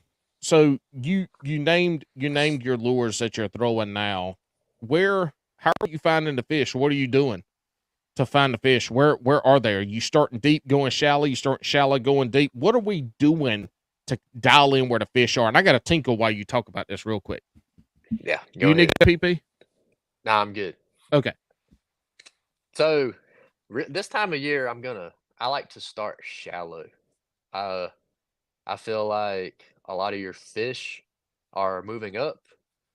I feel like your bigger fish are coming up first to feed. Now, they might not necessarily stage where you want them to first, but they're going to come up, especially there in the mornings, feed, and maybe come back out. But especially when I get out early in the morning, I'm going to start up shallow first. I like to start on primary points, go from there. I'll probably move into secondary points. Then if I actually land on, say, a primary point, or if I land on a secondary point where I get some bites, I'm going to follow that into a pocket to see if I can get bites farther into that particular pocket to maybe set up a area for where these fish might be moving into their spawning stages. Um, and I'm typically going to be using some type of crankbait or something like that, trying to cover water to begin with. But I really feel like targeting those shallow areas first, especially early in the morning, is going to give you an idea of where the fish are. Now, a lot of times as the day goes on, they may pull off some, or they may pull out to the ends of these docks and suspend deeper. But you're going to have an area where these fish are staging at, so you'll be able to know where you can go back to later and find them, if that makes any sense. Mm-hmm. So you're looking where those staging points are, and then from Yeah. there, you know if they're staging here to work up to where they could be, Yeah. and then if they're not shallow, then they're going to be back on the secondary points, Yeah. or they're going to be back on the the main lake points staged Yeah. up. And generally, a lot of times you can pull up to a main point or a secondary point, and if you get bit on it, you can follow that point around into that pocket. And then say Mm-hmm. maybe you get bit on the second dock, then you go 2 more docks and you get bit on the 4th dock. Well, then you fish the rest of that pocket out and you don't get bit again. And as you're coming back out, you'll get 4 docks away from that next point and you'll get bit again. You might not get another bite for those next 3, but now you've put together a pattern that, well, these fish are out on these points and they're starting to move into these 3rd, 4th, maybe 5th docks into these pockets, but they hadn't quite pushed all the way back there yet to do their thing. What depth ranges are you looking for these fish on these main and secondary points? Um, I'm really looking for that. I mean, anywhere from inches to like 7, 8 foot at the most. Close to drop offs. I like to try to find some that's got like a river channel kind of getting close to those particular Mm-hmm. points if I can. But most of the time, most of my bites, especially I'd say here over the past 2 months, I mean, especially my morning bites, they've come in less than a foot of water. Mm. And that's just where they're gonna be Top in the mornings. top water and less than a foot of water. Crankbaits. Oh, I mean, as soon as it hits there, you start turning. I mean, they're yeah. on it.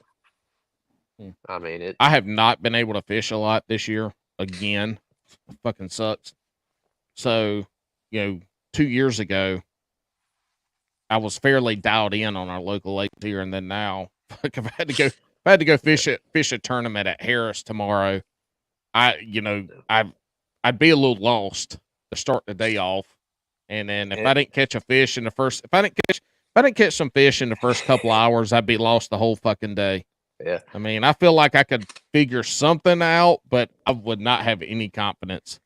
and I will say too, like with for the anglers that's got the infamous forward facing sonar that is so discouraging upon in the fishing industry.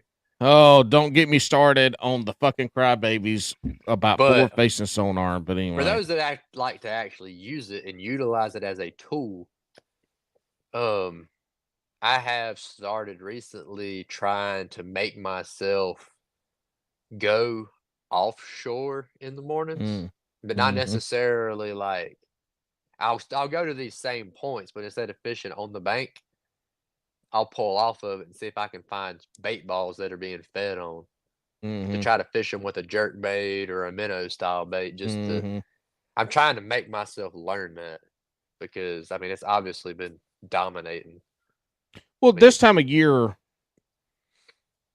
at least in the tournaments, at least for our tournaments here in the kayak scene, that's what I'm going to talk about when I'm talking about this.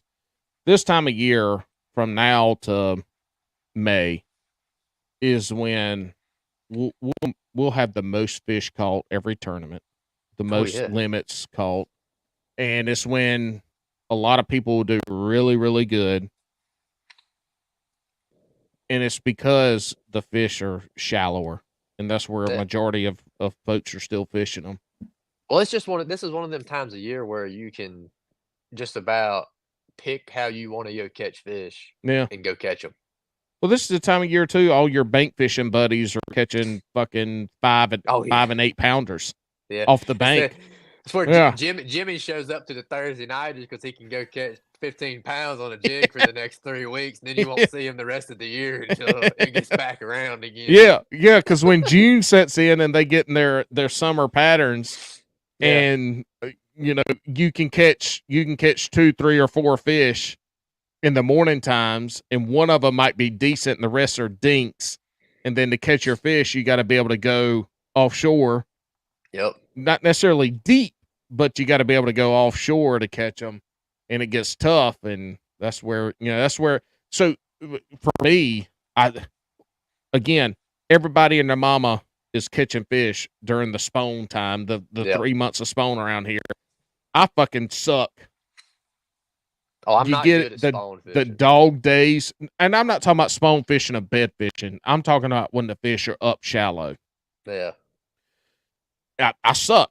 I don't know why, because I love throwing spinner baits. I love throwing topwater. I love throwing like all the shit that people are catching fish on. I love doing that shit. That's my favorite thing. I want to cast. I want to cast far. Yeah. I want to cover water and cast. I love doing that. So here's But my goal. my shit I've ends up put a being the goal. summer. Hold on now. Let me finish my fucking podcast. Let me finish my story. I'm But the I'm summertime interrupting rolls you today. around when I got to go offshore, and I'm going to crank the fuck out of them, and I'm going to throw a big ass damn 5-inch, 8-inch spoon. Like that's what I want to catch them on. And if they ain't biting that, but they're there, then I'll go to my drop shot or my shaky head or a Yeah. wobble head. And I actually do better fishing in the summer and the fall than I do in the spring. But that's not even the type of fishing I even grew up doing. It's weird. What were you going to say after you rudely interrupted me? Oh, I very exceptionally interrupted you. You just didn't let me finish. So I've come to this thick. So I'm the same way. Like pre-spawn, I do good. Post-spawn, I do good. But like when they're like up doing their thing, I struggle. Yep. And I think what happens. So I feel like pre-spawn, you can fish pretty quick. You can catch those fish. hmm Post-spawn, you can do the same thing. They'll react because they're trying to feed. I feel like when they actually get up on there in their beds or getting ready to actually pull onto the beds, you got to slow down a little bit. Well, And I'm yeah. very bad at that. Very bad at it. May through September is that's my window. That's when I do good. My biggest problem with bedding fish is I don't like to catch bedding fish, but if it's a I don't tournament either. and I see one, I'm gonna fucking like if there's money on the line, I'm gonna fish for it. If I'm out there fucking around doing something, I'm not gonna fish for it. But if it's a tournament day and I see one bed and I'm gonna try to fish for it. My problem is with bedding fish, I'm colorblind. I can't see a fucking thing. Here in our lakes, you get over to Norman and the water's clear. I can see shadows better. But here the water is murky. If we have 12 inches of visibility on these lakes around here, like that's a clear day. And I can't see the fish like other people can. You should be able to pick out the baits better because fish are colorblind. I'm more colorblind than fucking fish. You should be able to be like, I can see that one really good. The bass is gonna be able to see it really good. I fish black and blue, green pumpkin, yellow, aka chartreuse, and shad colors. If I get if the shad color's white. Yeah. Well, it's a shad color, bitch is silver. That's just because the package says silver. It's not because you can see it. It says shad. You can't go wrong with sexy shad. That's not silver. I don't fucking a shad is silver, bitch. And white. I don't know what the fuck you're talking about. Sexy shad is blue with the chartreuse and white. See, this is what I'm saying. This is why I go shad, yellow, black and blue, and green pumpkin. Oh, and pink. Look, I love me some pink shit. Bubblegum pink, whatever you want to call it. Bubblegum pink. Bubblegum pink. This time of year, I'm telling you can't go wrong with a bubblegum trickworm right now. All right, tell me this. How do you pronounce MERTHIOLATE? Bo, you got to slow the fuck down. MER methylate. Methylite. Methylate. Yeah, it's methylite. I say methylate. I say methylite. Anyway, I know what you're saying what I was because to say. Yeah, how you pronounce it. I got yeah, this time of year too, methylate. I'll be honest with you though, methylate and then tomato, which is a darker, and it's got some it's got red. Black fleck. Yeah, I think usually it's got some black fleck in it. But does. I like the tomato. Black Jordan Lake is known for black trickworms year round. That's what High Rock Lake's known for, black trickworms. Yeah, black trickworms for some reason. I feel like it's because Jordan Lake is a murkier lake, and that black just obviously. High Rock's the same way. It's a more of a dirty, and it's a largemouth lake. There ain't no spotted bass in High Rock. Yep, same with Jordan. Jordan's a largie. I don't know if I like Jordan. I hate High Rock. Well, Jordan is there. Jordan's a funny lake, man. If you can find something out on that lake, you can catch 30 pounds right now. Well, that's good. They eat topwater good out there? They can. That's my thing. Like from May to September, I fish I'll have 5 topwater rods on the deck, and that's it. But I tell you, no, you ain't fishing 5 topwaters, and that's it on these lakes around here. But if you get on that blueback herring bite, man. Yeah, no, we don't have no blueback herring. Jordan's primary forage is gizzard shad, and then Harris and Falls primary forage. Well, I don't know about Falls. Falls, I'm not sure about. But Jordan's gizzard shad primary forage on Harris are threadfin. Oh, Jordan should be a good glide bait lake then. It can be. This time of year, people to win a tournament, unless it's just some bullshit weather, right? To win a tournament on Jordan and Falls, you're going to need 27 to 31 pounds until the 1st of June. And you'll catch them on a jig. People are scoping them with A-rigs. They're going to jerk bait some of them. They're going to scope them with little small 3-4 inch swim baits. I bet you could scope the heck out of them with a 8-inch glide or something, like a tater hog or a clutch. The people that I know that are catching big fish, scoping them, are when we're getting towards the end of it for Jordan Lake here. Yeah, is typically have been the small swim baits and A-rigs is what they've caught them on, and it's these big females that are moving up on the causeways off of road beds. And they're staging to go do their spawning, and so it's an earlier bite. Still, it was taking 28 pounds to win tournaments until mid-June last year on Falls and Jordan. It was taking 27, 28 pounds to win tournaments on Falls and Jordan to mid-June. last That's year. crazy, dude. Yeah, and it started in December or January. It was That's 6 like, months of motherfuckers having to catch 28 pounds to win tournaments. Norman's been on fire like for the past 4 months because it's been taking over 20 pounds, which is unheard of on Wow. Norman. But the spots on Norman are hitting their peak right now. People are catching 21 and 22-inch spots. All them spots are getting legit. Right. And they're wanting them out. Well, because they ain't supposed to fucking be there. But I'd rather catch fish. But wouldn't you rather catch fish? Wouldn't you rather catch largies? Dude, I'd rather catch a 5-pound spot over a 5-pound largemouth any day. 10-pound largemouth or 8-pound spot? 8-pound spot. Man, fuck that bitch. My 10-pounder is gonna look prettier on the wall than your 8-pounder. That 8-pounder is gonna fight 5 times as hard as that largemouth. You know what?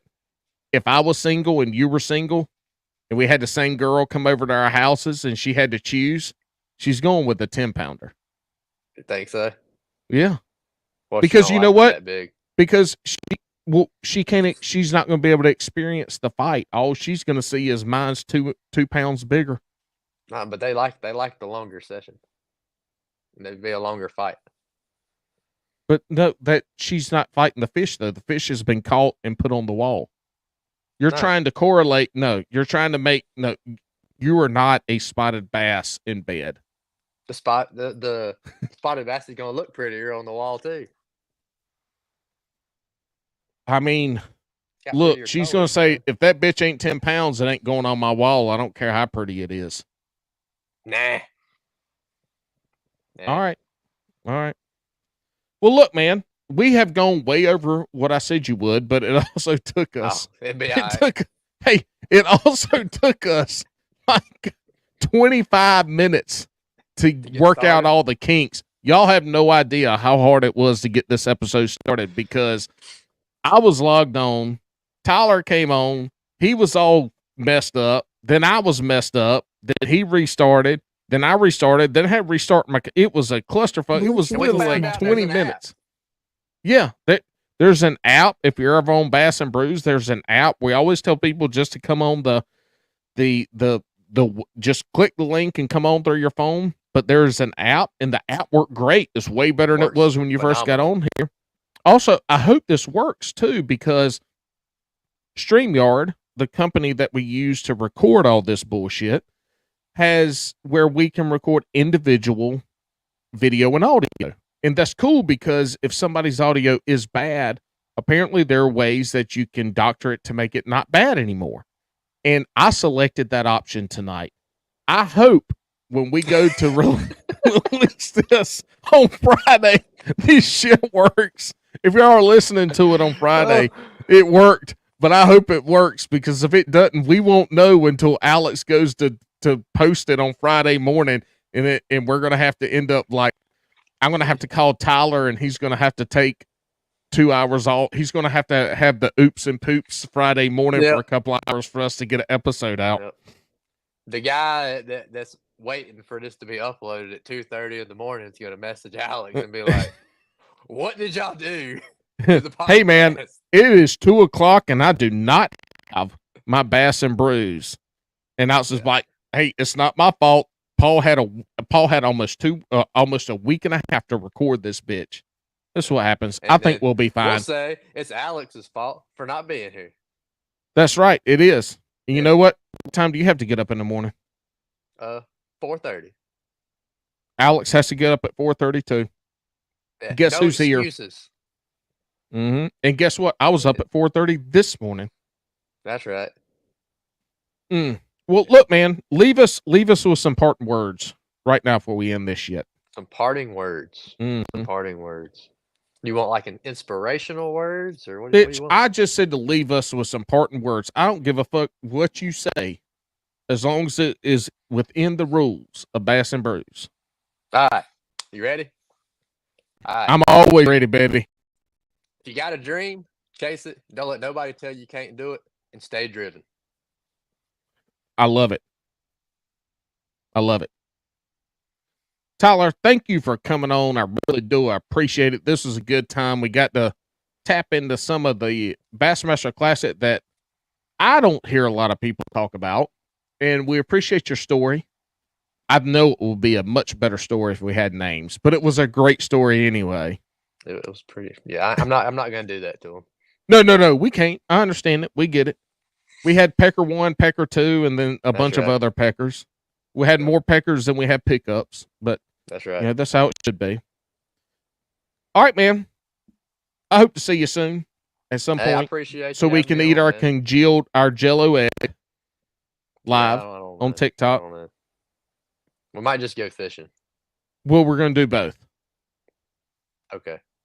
I'll consider it. Look, guys, I appreciate y'all being here. Alex does too, even though he is not here.